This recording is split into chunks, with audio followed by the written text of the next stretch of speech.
सोच कर देखिए, 13वीं सदी की दुनिया। एक तरफ बड़े बड़े साम्राज्य अपनी ताकत दिखा रहे थे, लेकिन दूसरी तरफ मध्य एशिया के विशाल मैदानों से, मतलब स्टेपीज से, एक ऐसी ताकत उभर रही थी जो इतिहास का नक्शा ही बदलने वाली थी। तो सवाल यही उठता है कि एशिया के उन मुश्किल हालात में रहने वाले बिखरे हुए घुमंतू कबीले आखिर कैसे इतिहास का सबसे बड़ा भूमि साम्राज्य बनाने में कामयाब हो गए। ये हुआ कैसे? ये कहानी है उसी साम्राज्य की, और उस एक शख्स की जिसे दुनिया ने एक नया नाम दिया, चंगेज खान। तो चलिए कहानी को बिल्कुल शुरू से शुरू करते हैं। चंगेज खान के आने से पहले मंगोलों की दुनिया आखिर थी कैसी, उनका रहन सहन कैसा था? देखिए, सबसे पहले तो ये समझना जरूरी है कि मंगोल कोई एक ग्रुप नहीं था। ये कई अलग अलग लोगों का एक समुदाय था, जिनमें ज्यादातर पशुपालक और शिकारी थे। उनकी पूरी जिंदगी, मतलब पूरी तरह से, अपने जानवरों पर निर्भर थी। वो तंबुओं में रहते थे और अपने घोड़ों, भेड़ों, ऊंटों के झुंड के साथ हमेशा नए चरागाहों की खोज में घूमते रहते थे। उनका समाज परिवारों और कुलों में बटा हुआ था, और वो साइबेरिया के जंगलों से लेकर गोबी रेगिस्तान तक के एक बहुत बड़े इलाके में फैले हुए थे। इन घुमंतू कबीलों और उनके पड़ोस में बसे समाजों, खासकर चीन के बीच एक बड़ा ही अजीब सा रिश्ता था। देखिए, स्टेपी में खेती करना या धातु का काम करना मुमकिन नहीं था। इसीलिए मंगोलों को अनाज और लोहे के औजारों के लिए चीनियों के पास जाना पड़ता था।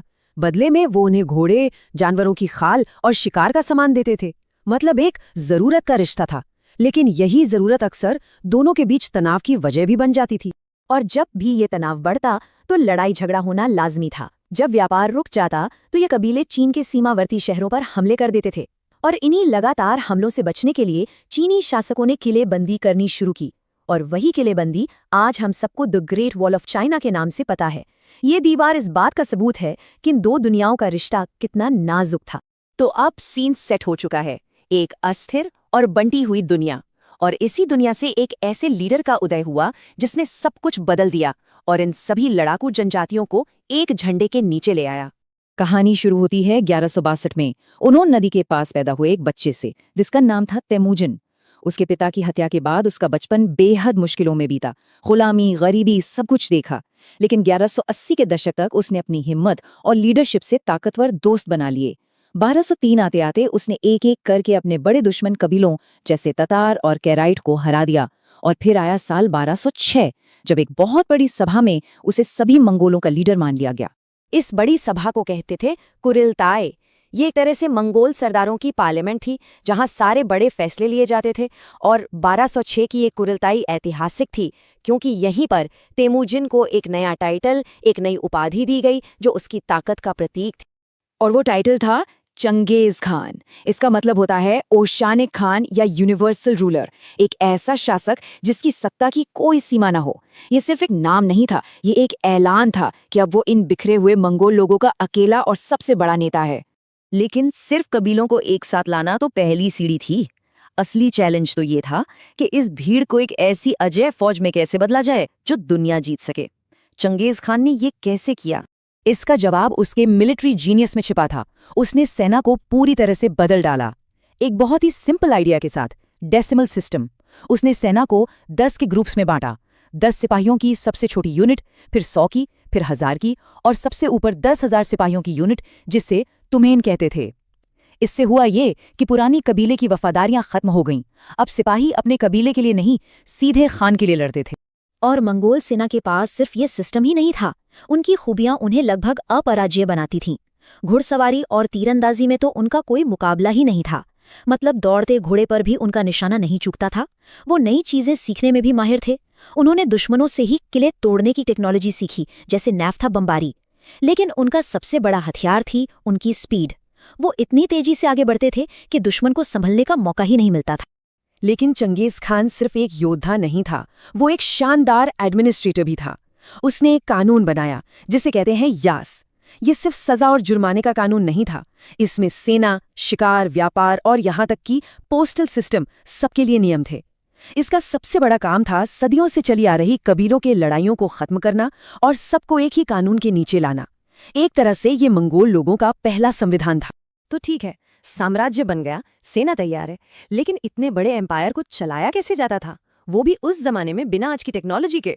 इसका सीक्रेट था एक कमाल का सिस्टम जिसका नाम था याम। इसे साम्राज्य का नर्वस सिस्टम या आज के जमाने की सुपर फास्ट कुरियर सर्विस समझ सकते हैं। जगह जगह पर रिले स्टेशंस थे जहां ताजे घोड़े और सवार हमेशा तैयार रहते थे। एक संदेश मिलता और वो रॉकेट की स्पीड से आगे बढ़ जाता। इसी वजह से खान तक हर खबर, चाहे वो साम्राज्य के किसी भी कोने से हो, बहुत जल्दी पहुंच जाती थी। अब इतने बड़े सिस्टम को चलाने के लिए पैसा भी चाहिए था, तो फंड कहाँ से आता था? एक था कुबकुर टैक्स, मतलब हर घुमंतु अपने जानवरों का 10वां हिस्सा राज्य को देगा। इसी से याम जैसे सिस्टम चलते थे। फिर था पैजा, ये एक तरह का शाही पासपोर्ट था। जिसके पास ये होता उसकी सुरक्षित यात्रा की गारंटी होती थी। और व्यापारियों से बाज नाम का टैक्स लिया जाता था, जिसके बदले उन्हें सुरक्षा मिलती थी। इससे व्यापार भी बढ़ा और साम्राज्य की कमाई भी।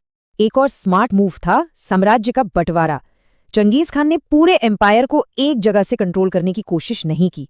उसने जीते हुए इलाकों को अपने 4 बेटों में बांट दिया। इन हिस्सों को कहते थे उलूस। हर बेटे को अपना इलाका मिल गया, जिससे एडमिनिस्ट्रेशन भी आसान हो गया और उनकी वफादारी भी बनी रही। और फिर साल 1227 में चंगेज खान की मौत हो गई। लेकिन कहानी यहाँ खत्म नहीं होती। असली सवाल तो ये था कि उसके बाद क्या, उसके बनाए इतने बड़े साम्राज्य का क्या हुआ और उसकी विरासत क्या थी। जैसा कि हमने देखा, साम्राज्य 4 हिस्सों में बटा हुआ था उसके बेटों के बीच। सबसे बड़े बेटे जोची को मिला रूस का इलाका, जो आगे चलकर गोल्डन हॉर्ड बना। चगताई को मिला सेंट्रल एशिया। ओगेदेई को अगला ग्रेट खान बनाया गया, यानी चंगेज खान का उत्तराधिकारी। और सबसे छोटे बेटे तोलुई के पास मंगोलिया की अपनी पुश्तैनी जमीन रही। और ये बंटवारा साम्राज्य का अंत नहीं था, बल्कि एक नए चैप्टर की शुरुआत थी। चंगेज खान के बाद उसके वंशजों ने इस साम्राज्य को और भी आगे बढ़ाया। उनकी सेनाएं रूस, पोलैंड, हंगरी से लेकर ईरान, इराक, सीरिया और आखिर में पूरे चीन तक पहुंच गईं। और इस साम्राज्य की एक बहुत ही खास बात थी इसकी डाइवर्सिटी। मंगोल शासक खुद अलग अलग धर्मों को मानते थे, शामनवाद, बौद्ध धर्म, ईसाई धर्म और बाद में इस्लाम भी। लेकिन उन्होंने कभी अपने पर्सनल विश्वास को राज्य की नीति से नहीं मिलाया।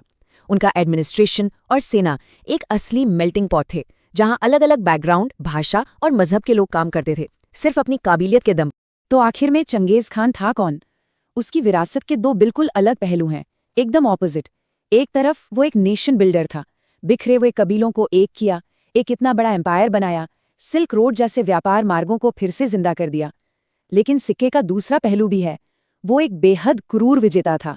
उसके हमलों में शहर के शहर तबाह हो गए और उसकी सेना अपनी बेरहमी के लिए जानी जाती थी। तो आखिरी सवाल यही है, नेशनल हीरो या क्रूर विजेता? एक ऐसा नेता जिसने अपने लोगों को एक पहचान दी, उन्हें गौरव दिलाया, या एक ऐसा जालिम जो लाखों लोगों की मौत का जिम्मेदार था?